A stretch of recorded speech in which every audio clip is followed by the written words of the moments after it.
Hello and welcome to Region Locked.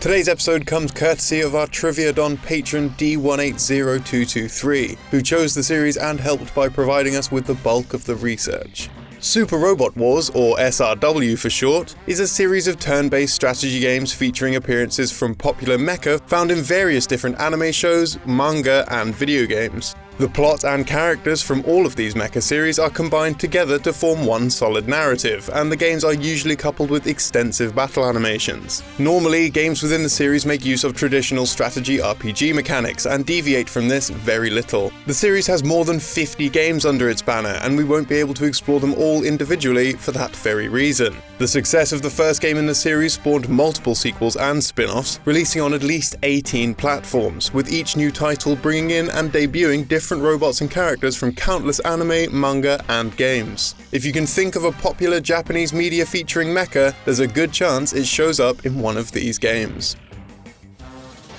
Much of the Super Robot Wars series relies primarily on its story, with gameplay sticking to a fairly formulaic standard across all of the games. The game's stories are told through text-based cutscenes and dialogue boxes, while battles take place in the form of a typical strategy RPG. The player's units are positioned on a grid, and during the player's phase, units can be moved closer to enemy units in order to initiate attacks.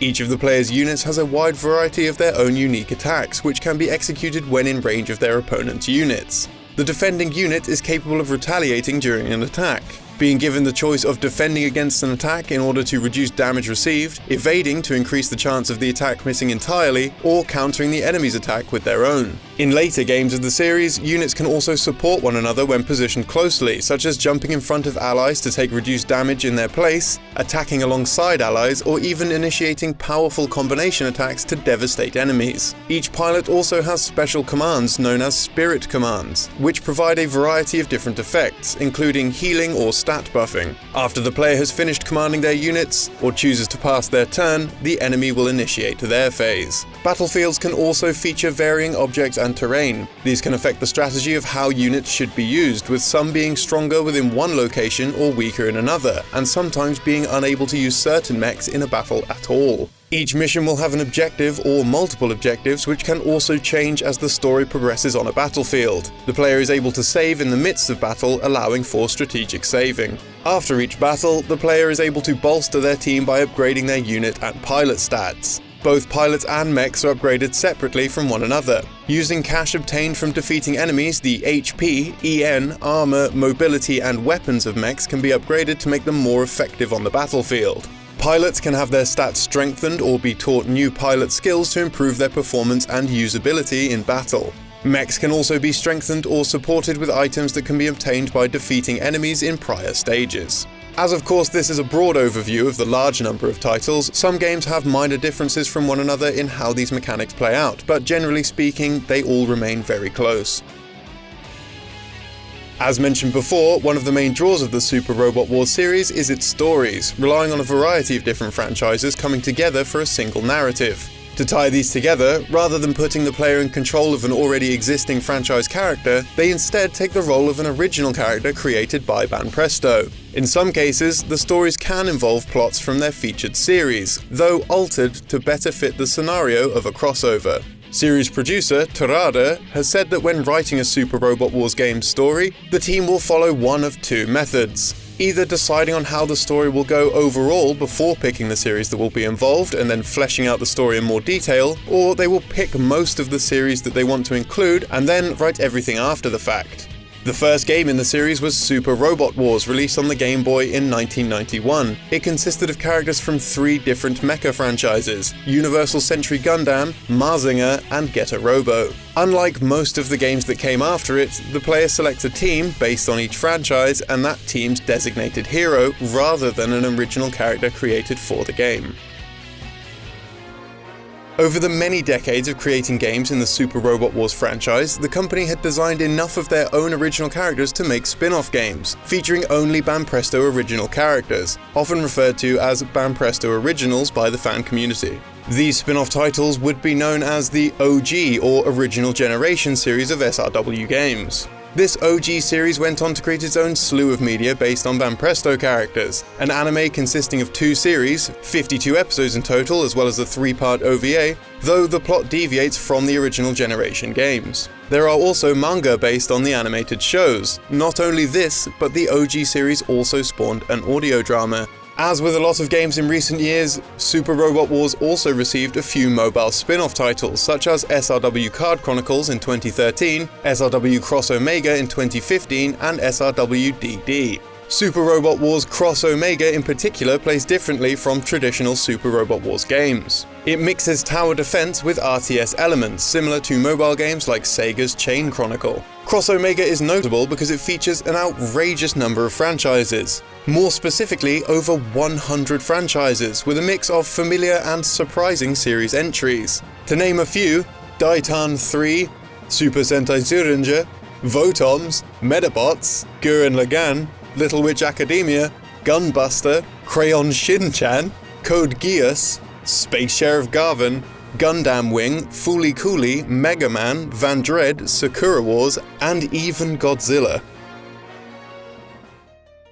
Due to the extensive multitude of licenses of the series, it's been difficult to localize and release these games outside of Japan. For the past 25 years, no mainline or traditional Super Robot Wars game have ever gotten a Western localized release. The only exceptions are the OG and Endless Frontier games, which feature original characters exclusively without a single licensed character or series involved, translated and published by Atlus. These games would have had less issues from a licensing standpoint, as Bandai Namco could deal with the rights for the rest of the world internally. When it comes to the world of fan translations, several games within the series have been hacked for English-speaking audiences. Aeon Genesis, a team of translators that crop up on this show time and time again, have worked on translating Super Robot Wars games since the early 2000s. Their work includes full translations of the original game released for the Game Boy, Super Robot Wars 2 on the NES, Super Robot Wars 3 EX and Gaiden for the SNES, and Super Robot Wars Alpha Gaiden for the PlayStation 1. They continue to work on translating further games even at the time of creating this video. Another team led by King Com,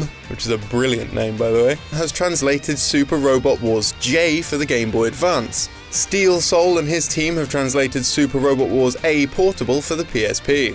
OG 1 and 2 for the Game Boy Advance suffered from poor sales, often cited for containing only original characters from games never seen outside of Asian markets, and also because of their release towards the end of the Game Boy Advance's life cycle.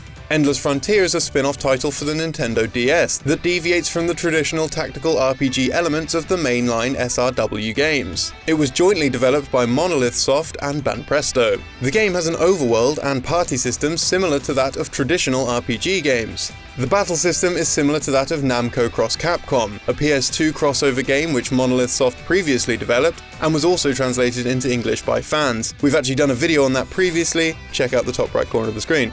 Besides original characters made for the game, Endless Frontier also features original characters from Namco Cross Capcom and Xenosaga.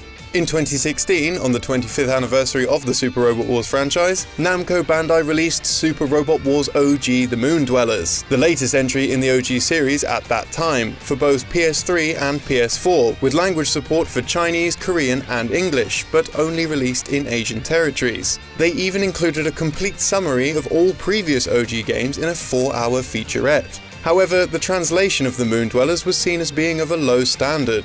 Though English-speaking players could easily follow the story of the game, some dialogue was stilted or phrased poorly. In early 2017, and still in the spirit of the franchise's 25th anniversary, Bandai Namco revealed that much like Moon Dwellers, Super Robot Wars V, the latest mainline entry in the franchise at that time, would be released on the PS4 and Vita in Japanese, Chinese, Korean and English for Asian regions.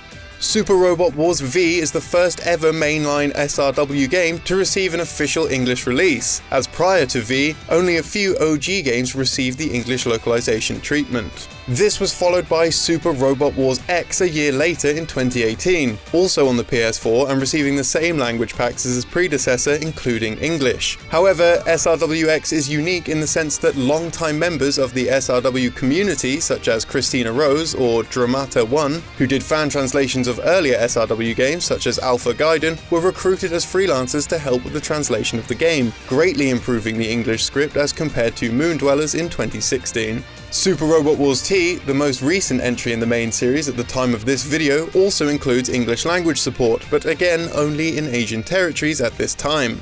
The game also features the debut of Cowboy Bebop into the series, a show extremely popular with Western audiences. The team focused heavily on the results of a poll issued to players in both Japan and internationally, leading to the choices made for which series would be included. The developers also wanted to broaden the age range of those who would be interested in playing the title, including Captain Harlock SSX for an older audience, Magic Knight Rayearth for those slightly younger, and younger than that, Cowboy Bebop.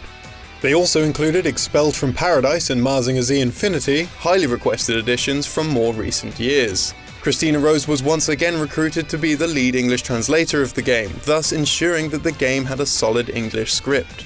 This shows that in recent years, Bandai Namco have made a demonstrably conscious effort to meet the demand of the overseas market and create games with English language support. Namco Cross Capcom released in 2005 exclusively in Japan, with Western fans crying out for a release at that time. This likely led the company to acknowledge the Western audiences for some of their titles, such as Project Cross Zone, or more relevant to anime and manga audiences, Jump Superstars and Jump Ultimate Stars, J-Stars Victory Versus, and most recently Jump Force. As the Shonen Jump brand has a strong following in the West with series such as Naruto, Dragon Ball, and One Piece, the company had evidence of potential sales outside of Asian territories. However, mecha anime, despite having a strong cult following, potentially doesn't have the same scope compared to mainstream anime audiences, which is most likely why the vast majority of these games have yet to see localization or release. With the company having begun to include English language support within games, though still only releasing them in the Asian market, this allows for English speakers in the region to play their titles, as well as opening a loophole for those in the West. With online distribution becoming more and more common, as well as region-free consoles, Westerners can simply sign up to a different regional online marketplace and still download the titles. This, in theory, negates the company's requirement to work with license holders to re-evaluate their contracts for new territories, though whether the company had this in mind when creating English language support remains to be seen. Regardless, it's a welcome addition for many fans around the world. That's all for today, but don't forget to check out D180223's channel for all your SRW needs. And again, thanks to him for all the research and all the footage he provided for this video. The original book is also now successfully funded, so thank you guys for that, it means so much to us. You can still check it out in the description down below. Come on, Chad Barton, let's go check it out. Yeah, that's right. Read my name, you dirty girl. What are you doing? I'm scanning the area for Patreon activity. Have you found any? Who are you? We've discovered a Clefairy and Corey Nelson. Hector I. Murillo is missing, though. Oh, Nani? I want to meet the Freemaster Gamers. Not Vitas Varnus? I like Trevor Wooten, he's the good one. I'm partial to Paul White II. The D180223 was unsuccessful, because I forgot to turn it on. Not quite the Robert Cox I'd been hoping for. Yeah, just your book. Do you even know what a Jello Star 7 is? Yeah, you wouldn't know a skunk starlight if it hit you in the face. I don't have time to argue with you, boy. I'll show you the true power of the Patreon Brigade. Oh, yeah. Cool. Your boy Beowulf besieges you. I shall guide you all to Patreonia. Oh my god, he's so cool. I never thought I'd see Guillermo Chavez in the flesh. Arcady Skywalker and Doji Baron Red will lead you the way to Malcavio's paradise. But we are going to leave the children behind. They smell. Nani. And of course, thank you to all of our wonderful patrons. We couldn't do it without you guys. Feels so good. Check out some of these Super Robot Wars games because honestly, some of the battle animations are absolutely amazing. I knew nothing about mecha anime except Gundam until I started this video. But now, I know more. We all learned something. Even at DidYouKnowGaming, we learn something new about gaming every day.